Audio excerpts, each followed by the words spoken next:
It's parallel frequencies with just Blane and Coco and all of our freaks out there. I know they're out there. I know they're listening. I know they're watching. What's up, Coco? What do you got? What are you drinking over there? What is it? What are you clanking It's around? my mocha, my typical mocha in my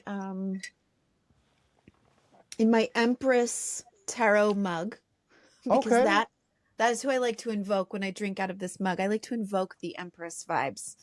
I'm just chilling, sitting back, relaxing. It's okay. We're just here hanging out. How about you? How are you feeling? I got a little under. I'm a little under the weather. You can hear it. You can tell. It's there. Can't hide it. Sorry if I start to snotting and snorting and all that stuff. I'm sorry. Yeah, it's cold That's all right. season. I think it's Yeah. cold season. And where we're at, where we live at, the weather's starting to change a little bit. We had some crazy winds and stuff going on. That's wild. So yeah, I Right. think it's got a lot to do with that. That cup looks a lot like some Game of Thrones type stuff right there. Speaking of, I do have some Game of Thrones.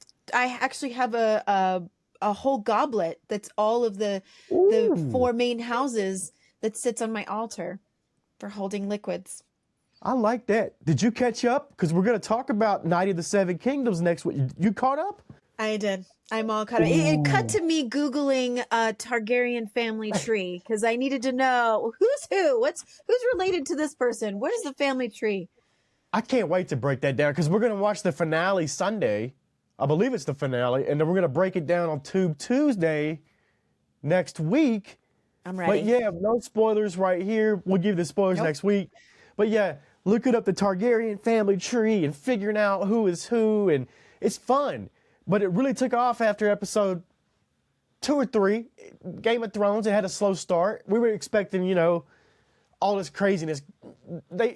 It's getting there. It's getting there. But yeah, I can't wait to talk about that. It definitely does get there. I mean, I would tell, because the last time we mentioned on this podcast, I was like, I'm in like episode 2 and I'm kind of like finding myself getting distracted. I wasn't like in it. Yeah. But hang in there, people. If you're like me and you needed to get a couple episodes in, it picks up. We're rolling now.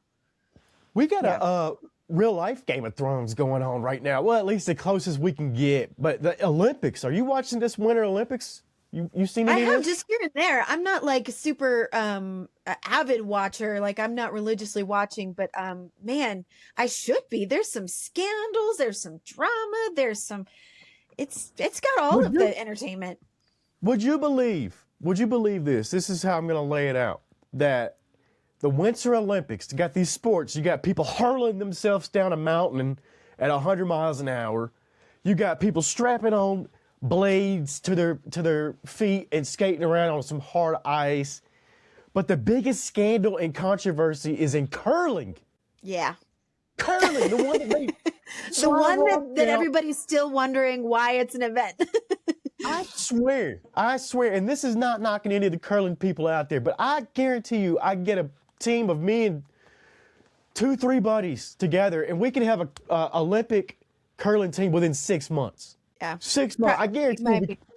But no disrespect, that's a great event. I honestly love watching it. I just can't believe out of all these crazy sports they've got skeleton. How about the skeleton? Where they throw themselves head first down a pipe. No controversies there, but curling's where it's at. And they got people touching the rock twice and doing this and accusing of cheat. It's getting scandalous. Can I get on my soapbox for just a second and say, hey, to the guy, the Canadian curling athlete that's part of that scandal, I watched that video and here's what I have to say about it. I just need people to just hear me out. Okay. Yes, he deserves discipline. Absolutely. He cheated. We can see it.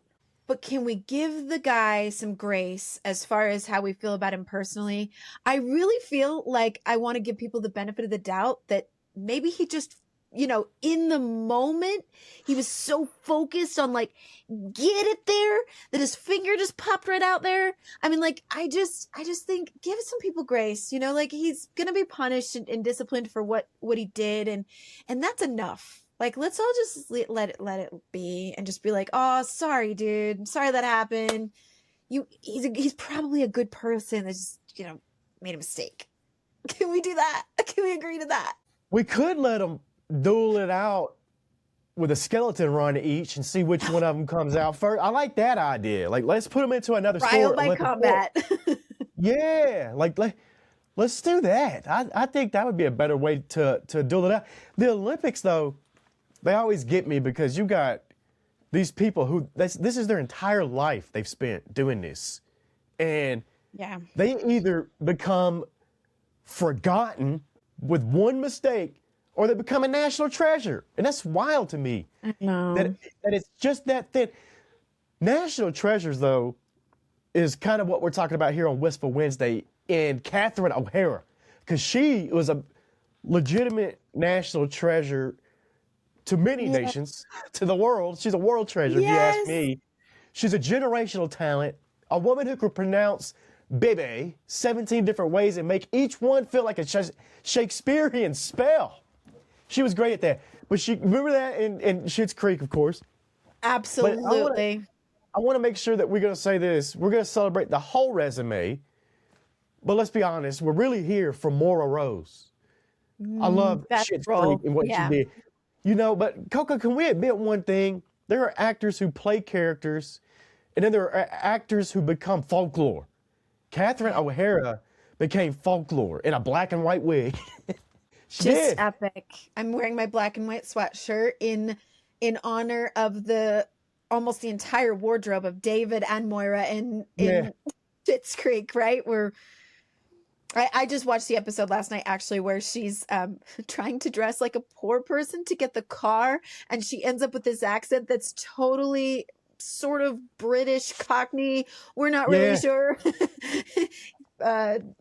Johnny Rose is like, I would like to know myself. I don't really know where this is coming from. But when she gets out of the car and he says, "What is with your outfit?" David is standing there. "What is with your outfit?" She's like, "This is your outfit." Yeah, I love that. I love that. Oh, classic. That entire show just full of that kind of stuff. But before we get to the Schitt's Creek stuff, let's look at Catherine O'Hara before Moira. She's the blueprint. Zoom out way back. SCTV legend, an improvisation assassin, comedy royalty before royalty was even cool in that world. Home Alone, Beetlejuice, Waiting for Guffman, Best in Show, the Christopher Guest cinematic universe of controlled chaos. She has always had this ability to make absurdity feel elegant. Did she not? Like, that's really what she was. She was this well put together woman, character, everything she was, but it was absurd what was going on around her. And she kind of did all of this while holding a glass of something that cost more than your car payment. You know? So I think what made her special too is that she never punched down. Mm-hmm. Her characters were eccentric, dramatic, delusional even, but never were they like cruel. Mm-hmm. Sure, there's some Schitt's Creek jokes in there, but it was never really full-blown mean. But there's empathy in her. Yeah.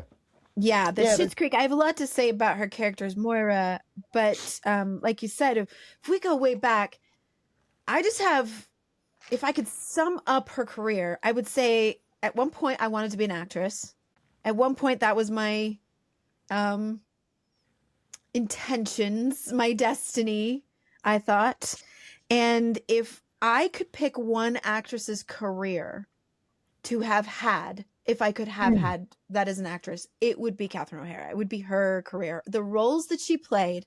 And I was introduced to Christopher Guest movies at a very young age. So this is nostalgic, Wistful Wednesday, going way back.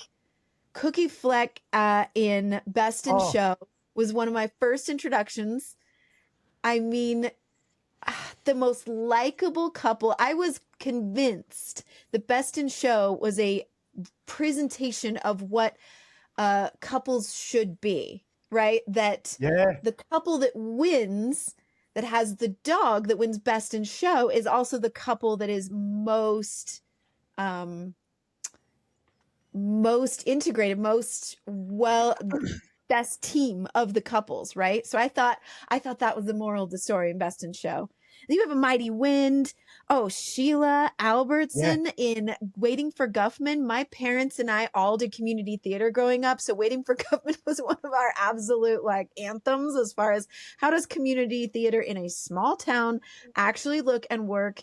My favorite part in that movie is Catherine O'Hara doing Sheila, and I want to be one of those subtle actresses that closes their eyes when they're speaking to you, and then opens their eyes when they're speaking away, and then closes their eyes when they're speaking to you. And then, and that became Moira Rose, right? When she took Yeah. that part later. So I cannot say enough nice things about all of these parts that she played, all a little different, but all a little bit of herself bubbling up out of it in just the most beautiful way. I cannot not say enough about that. Yeah. Yeah. And voice acting, we have Nightmare Before Christmas, which Sally. is yeah, Just about- I was Sally just about and to the say Little that, Witch. yeah. In the Lock, Shock, and Barrel trio, she sang the songs for the trio. She was in Wild Robot, Elemental. She did a lot of great voice acting too. So I just wanted to throw that into the ring.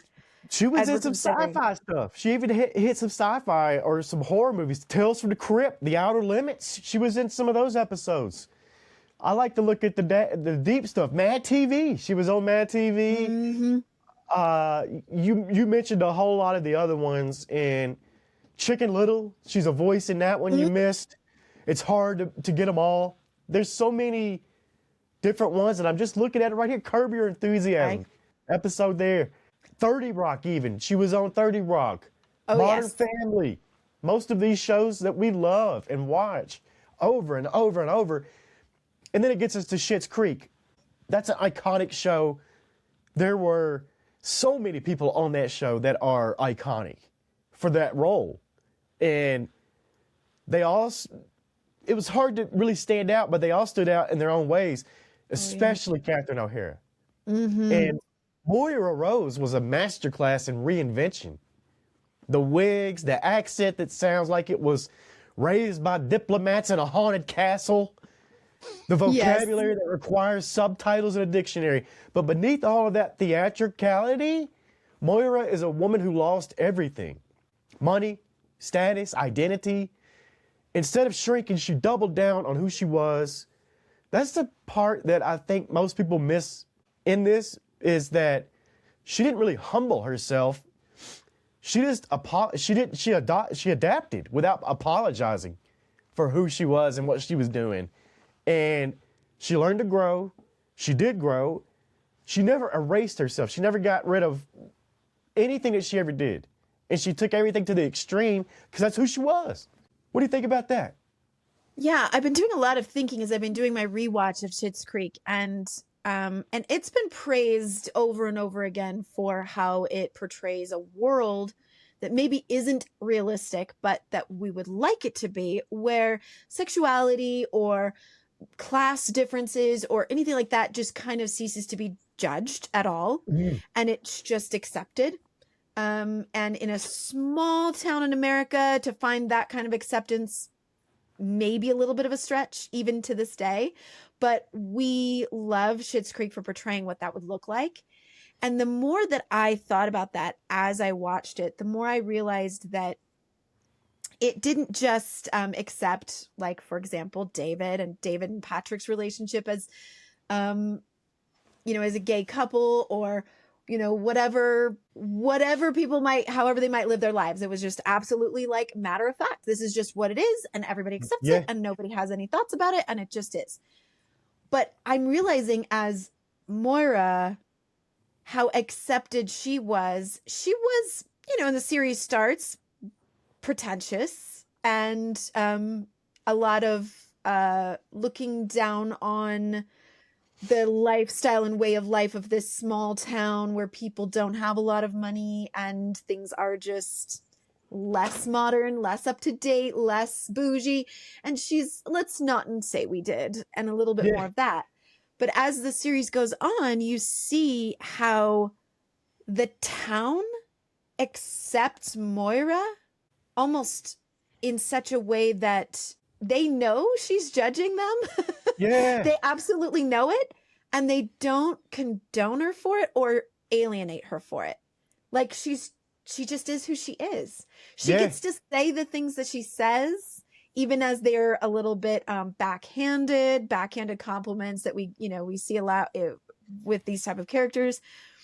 But even still, you see like Jocelyn and Twyla and the Jazzy girls, and they're just kind of like, okay, thanks, Moira, and they move on. And they still invite her to things. And I'm thinking to myself, maybe that's the most unrealistic part about this show. If there was something, I grew up in a small town in northern Utah, small town. And I can say that being accepted when you're a little different, or you don't think like everyone else, or you're kind of a transplant into that culture, as I was, being totally accepted like that, not as realistic.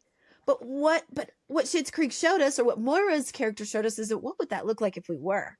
What would that look like if we were put in there and it was just, I come how I am, and I want to be a part of you? I think that's a great point, because now that I'm thinking about it, it's like Schitt's Creek was emotional safety. This whole town, the whole show, they could have gone cynical, they could have gone mean, they could have leaned into humiliation. It never did. It gave us a world, a town where growth was normal. It wasn't trauma-coded. It just, like you said, matter of fact, it just existed. Catherine O'Hara's performance, Moira, helped anchor that tone, though. The bigger she was, and the more that they were accepting of it, the more it was like, oh, this is just how it is. Like you said, there's a lot of stuff that was just incredible performances. And she not a is weak character or actor in the whole cast. I don't think. not at all. And Moira is dramatic. She loves her family fiercely, and that's another great trait to have. It's like a mom will go to whatever causes to help her family, and I love that. I loved her portrayal of this character. So.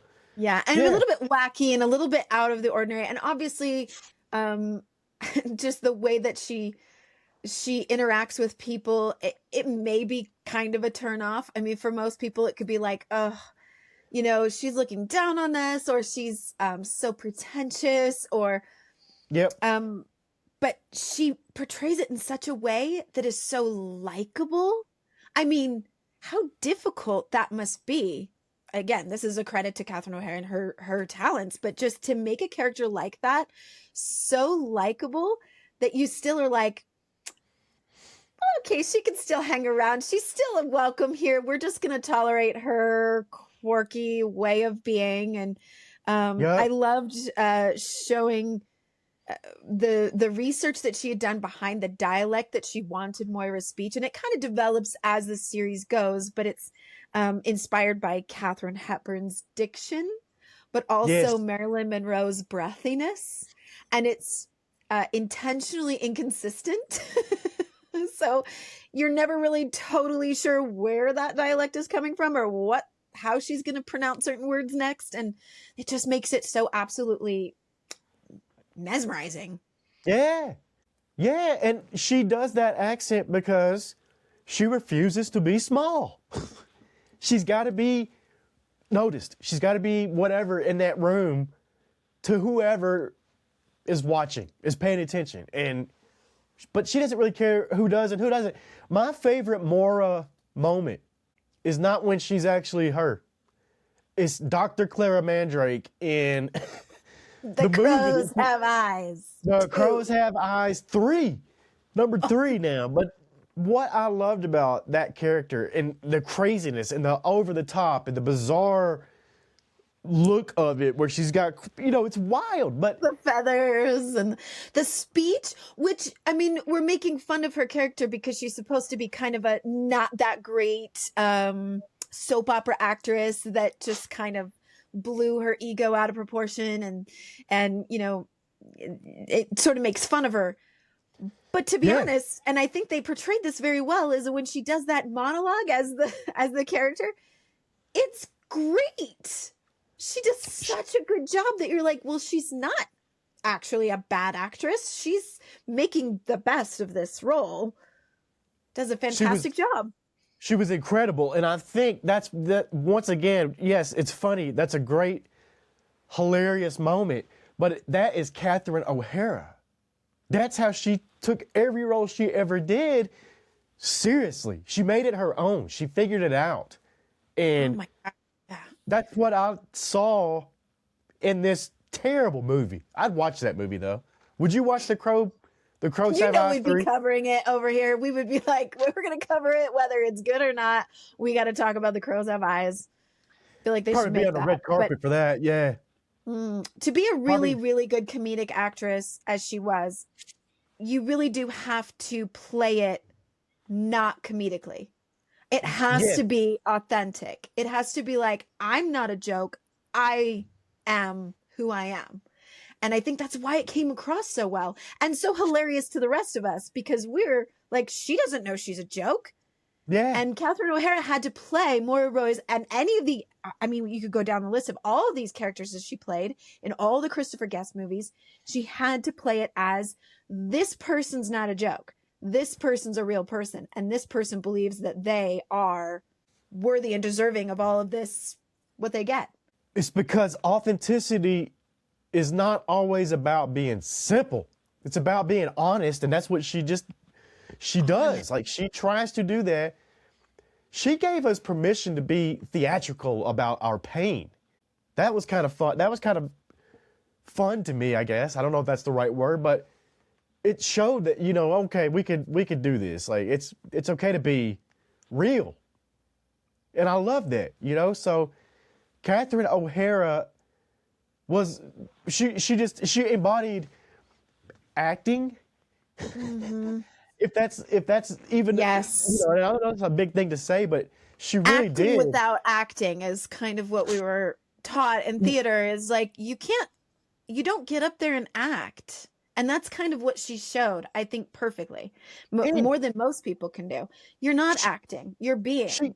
She also didn't do the Hollywood thing, too, of chasing youth. She leaned into the experience. She wasn't pretending to be 25 years old, you know, embodying a woman who has lived. That's what she's doing. That's powerful in an industry obsessed with Stay young. Stay young. But she played Moira as a person who was like, well, I can still stay young. And that's, again, Moira's character wanting to do that and playing that authentically made it funny. Yeah. She had confidence. And that takes a lot of that, too. And it was like, she didn't care. Like I said, she wasn't trying to do this. So do you think Moira knew exactly what she was doing the whole time? I'm not talking about Catherine O'Hara. I'm talking about Moira as a character. The character. Yeah. Did she know at least a little bit, or what? What do you think? Yeah. Well, that's a really interesting question to kind of delve deeper into. She, obviously, when the series starts, the actors are still figuring out these characters and trying to figure it out. So you get like really kind of surface level. Rich woman becomes poor. This is how a rich woman would act if they became poor. And what I love is that you see this just layer by layer, these hilarious human moments. For example, when she talks about making the recipe. What was the recipe that her and David were making that was like fold in the cheese? The famous scene. But what I love about that episode is that she's like, I used to make this recipe all the time. I wasn't always rich. I wasn't always provided with everything. And then you get all of these layers to it. So then it does kind of come back to your question of like, did she know? Did she know what she was doing and how she was bringing that, all that past and all of that, who she was, into the situations that she was in or what she found herself in. And I love that Catherine O'Hara was so generous with her scenes. It wasn't always just, here's going to be this funny part that I have. It was always, how can I bring this to this interaction with this other character? And that always played out really well, too. The cultural impact of this show was incredible, too. Like, it swept the Emmys. There's global fandom. quotes on coffee mugs. It's getting the Office treatment, really. Like, that's what this show has done. And it's another one of those that did it kind of after its run. Like, as time goes on, this show gets more popular. More people get to see it. More people talk about it. And we get to see Catherine O'Hara do her thing, along with Eugene Levy and everybody else. But we love what they all did. And this show, overall, it just gave emotional permission. It normalized love without a spectacle. All the things we talked about earlier.